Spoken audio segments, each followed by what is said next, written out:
Segera download Quran Tadabbur, tafsir dalam genggaman Anda. Bulan Ramadan adalah bulan Al-Quran.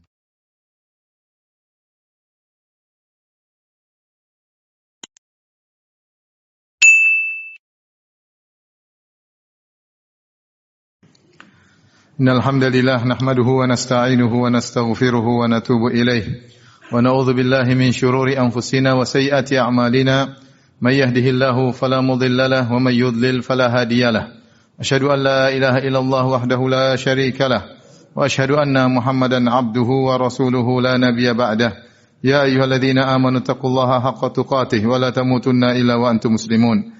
Fa inna asdaqal hadithi kitabullah wa khairal huda huda Muhammadin sallallahu alaihi wasallam wa syarrul umuri muhdatsatuha wa kullu muhdatsatin bid'ah wa kullu bid'atin dhalalah wa kullu dhalalatin finnar.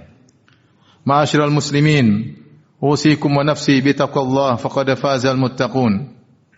Muhammad bin Ishaq meriwayatkan dengan berkata, kana nasun min ahli al-Madinati ya'ishuna wa la yadruna min aina ma'ashuhum hatta mata Ali bin al-Husain bin Ali bin Abi Talib radhiyallahu ta'ala anhu fa faqadu ma kanu yu'tawna bihi min al-lail. Ada sekelompok orang di kota Madinah yang mereka mendapatkan pemasukan kehidupan sehari-hari, ya. Namun mereka tidak tahu dari mana mereka mendapatkan makanan mereka. Sampai akhirnya meninggallah Ali bin Husain radhiyallahu taala anhu yang dikenal dengan Zainal Abidin. Baru mereka kehilangan pasokan makanan tersebut setelah wafatnya Ali bin Husain. Ali bin Husain radhiyallahu taala anhu menyembunyikan amalan solehnya. Setiap malam beliau keluar memikul gandum, lantas beliau meletakkan di rumah-rumah fuqara di kota Madinah. Beliau melakukannya setiap malam. Bahkan dalam sebagian riwayat disebutkan ada 100 rumah yang beliau datangi. Ketika pagi hari penghuni rumah membuka pintu, lantas mereka mendapati gandum sudah ada di depan pintu mereka. Berjalan terus kondisi seperti ini sampai akhirnya ketika beliau wafat, maka orang-orang pun, orang fuqara tersebut kehilangan bantuan yang biasa mereka dapatkan di malam hari. Mereka sadar ternyata selama ini yang memberikan bantuan adalah Ali bin Husain radhiyallahu taala anhu. Yang Ali bin Husain menyembunyikan amalan tersebut. Tidak ada yang mengetahuinya. Ketika orang-orang memandikan jasadnya, mereka dapati ada bekas hitam di punggungnya. Ternyata beliau selama ini yang memikul langsung karung-karung gandum tersebut. Bahkan beliau tidak memerintahkan pembantu beliau untuk memikul gandum-gandum tersebut. Inilah amalan soleh yang disembunyikan, yang pahalanya lebih besar daripada amal soleh yang ditampakkan. Demikian juga diriwayatkan dari Daud ibnu Abi Hind rahimahullahu taala, kana yasum 40 sanatan. Beliau puasa 40 tahun dalam kondisi istrinya tidak tahu. Disebutkan beliau setiap pagi ketika pergi ke pasar dibawa bekal, diberikan bekal oleh istrinya. Maka beliau bawa bekal tersebut, disangka oleh istrinya dia akan makan sarapan pagi di pasar. Ternyata dia sedekahkan makanan tersebut. Kemudian dia pulang menjelang maghrib. Dan ketika maghrib dia minta dihadirkan makan malam. Istrinya menyangka dia sedang makan malam, ternyata dia sedang berbuka. Inilah kebiasaan para ulama dahulu menyembunyikan amal soleh mereka. Dan contoh seperti ini masih sangat banyak dari mereka. Karena mereka tahu bahwasanya amalan soleh yang disembunyikan lebih besar pahalanya. Allah Subhanahu wa taala berfirman, in tubudus sadaqati fa ni'mahi wa in tukhfuha wa tu'tuha al-fuqara fa huwa khairul lakum. Kalau kalian menampakkan sedekah dengan ikhlas maka itu baik bagi kalian. Namun jika kalian sembunyikan dan kalian berikan kepada orang-orang fakir maka itu lebih baik bagi kalian. Ini dalil bahwasanya sedekah yang disembunyikan pahalanya lebih besar daripada sedekah yang ditampakkan. Rasulullah sallallahu alaihi wasallam bersabda, "Man istata'a minkum an yakuna lahu khib'un min amalin salih falyaf'al." Siapa di antara kalian yang mampu memiliki amal soleh yang disembunyikan, maka lakukanlah. Rasulullah SAW juga bersabda, "Salatul rajuli tatawu'an haitsu la yarahu an-nas, ta'dilu salatahu ala a'yunin nas 25 darajah. Salatnya seseorang, salat sunnah ketika dia bersendirian tidak ada orang yang melihatnya, pahalanya 25 derajat dibandingkan salat sunnah yang dikerjakan di hadapan banyak orang. Rasulullah sallallahu alaihi wasallam bersabda, "Shallu fi buyutikum fa inna afdhala salatil mar'i fi baitihi ilal maktubah." Salatlah kalian di rumah kalian. Sungguhnya salat seorang lelaki yang terbaik adalah di rumahnya kecuali salat fardu. Tentunya lelaki yang terbaik salatnya adalah di masjid. Ini semua hadis-hadis dan dalil yang menunjukkan bahwasanya ibadah yang dilakukan secara tersembunyi sangat dianjurkan. Ini itu adalah ibadah andalan yang bisa dibawa oleh seorang hamba ketika bertemu dengan Rabb-Nya. Oleh karenanya Nabi SAW memuji 7 golongan yang Allah naungi pada hari kiamat kelak. Di antaranya kata Nabi SAW, "Rajulun tasaddaqa biyamini fa akhfaha." Seseorang yang bersedekah dengan menggunakan tangan kanannya lalu dia sembunyikan sedekahnya. Hatta la ta'lama shimalu ma tunfiqu yaminuhu. Sampai tangan kirinya tidak tahu apa yang diinfakkan oleh tangan kanannya. Maka seorang berusaha untuk menyembunyikan amal soleh yang dia lakukan. Benar ada amal-amal soleh yang dia tampakkan, tapi dia berusaha ada amal-amal soleh yang tetap dia sembunyikan. Tidak diketahui oleh siapapun kecuali hanya Allah Subhanahu wa taala. Benar dia punya kawan-kawan, dia punya kerabat, dia punya teman untuk berbagi rahasia, teman untuk curhat. Maka ketika dia beramal soleh, sembunyikanlah dari mereka. Sampai Nabi SAW sebutkan dalam hadis tadi, bagaimana seorang bersedekah dengan tangan kanannya, dia sembunyikan sampai tangan kirinya tidak mengetahui apa yang dikerjakan oleh tangan kanannya. Dan ini adalah kinayah dari Nabi SAW tentang seorang yang berusaha menyembunyikan amalnya dengan luar biasa. Karena kita tahu namanya tangan kanan dan tangan kiri selalu bergandengan.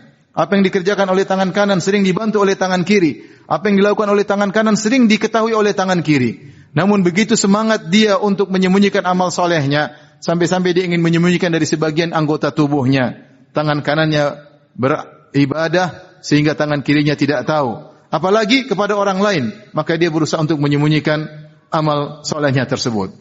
Barang siapa yang memiliki khabi'atun min amal soleh, amal soleh yang dia sembunyikan, maka ini adalah suatu amal andalan yang dia kelak bertemu dengan Allah Subhanahu wa taala dengan bawa amalan tersebut, dan itu adalah amalan yang terbaik. Ketika Allah Subhanahu wa taala berfirman, "Tabarakalladzi biyadihil mulku wa huwa ala kulli syai'in qadir, alladzi khalaqal mauta wal hayata liyabluwakum ayyukum ahsanu amala." Dialah Allah Subhanahu wa taala yang menciptakan kehidupan dan kematian untuk menguji kalian mana di antara kalian amalan yang terbaik.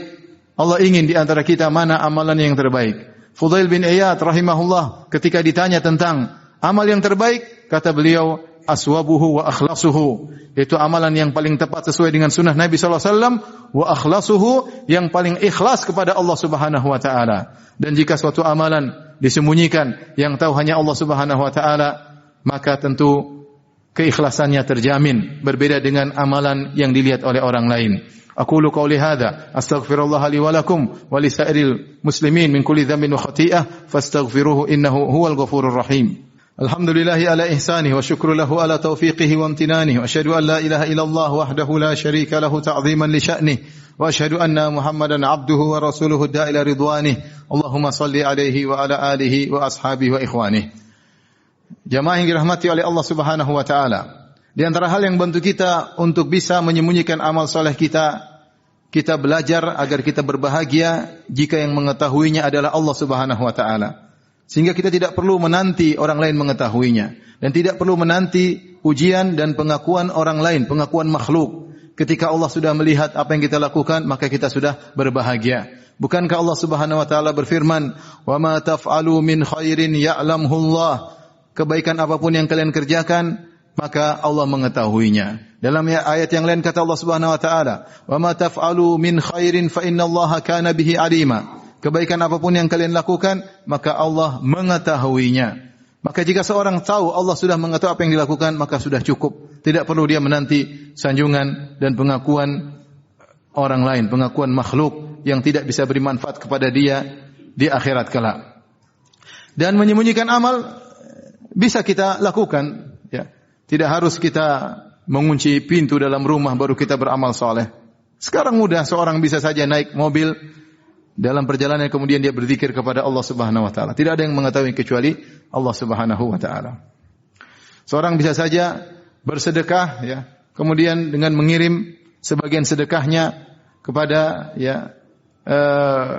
yayasan-yayasan yang membutuhkan, yang amanah, yang bisa menyalurkan kepada keperluan kaum muslimin tanpa ada yang mengetahuinya. Dia bisa melakukannya. Seorang bisa saja salat malam di malam hari ketika istrinya dan anaknya tidur, maka dia bangun diam-diam, kemudian dia salat, kemudian dia tidur lagi tanpa diketahui oleh istrinya. Seorang bisa saja baca Quran ketika dia sedang bersendirian, sedang bersafar, dia sedang di hotel, dia sedang duduk sendiri, dia buka Al-Quran baca dan tidak ada yang mengetahuinya kecuali Allah Subhanahu wa taala. Seorang bisa saja mengayomi suatu keluarga atau dua keluarga jika dia memiliki kelebihan uang, dia ayomi keluarga tersebut tanpa ada yang mengetahuinya, yang mengetahuinya hanyalah Allah Subhanahu wa taala. Dengan demikian maka dia telah memiliki amal soleh yang tersembunyi dan yang sangat dianjurkan oleh Nabi sallallahu alaihi wasallam dan akan sangat bermanfaat baginya di hari kiamat kelak, dan itu adalah amalan yang terbaik sebagaimana perkataan Fudail bin Iyad, amalan yang terbaik adalah akhlasuhu, yang paling ikhlas kepada Allah Subhanahu wa taala. Dan di penghujung khutbah yang singkat ini saya ingatkan tentang kebiasaan kita atau kebiasaan sebagian kita yang memamerkan amal solehnya, berusaha mempublish amal soleh yang dia lakukan, dari amal yang kecil sampai amal yang besar. Tanyakanlah kepada diri kita masing-masing, adakah amal soleh yang kita sembunyikan? Ataukah semua amal soleh yang kita lakukan sudah kita publish, sudah kita ceritakan kepada orang lain, sudah kita pamerkan? Bakti kita kepada orang tua kita ceritakan kepada orang lain. Perhatian kita kepada istri kita ceritakan kepada orang lain.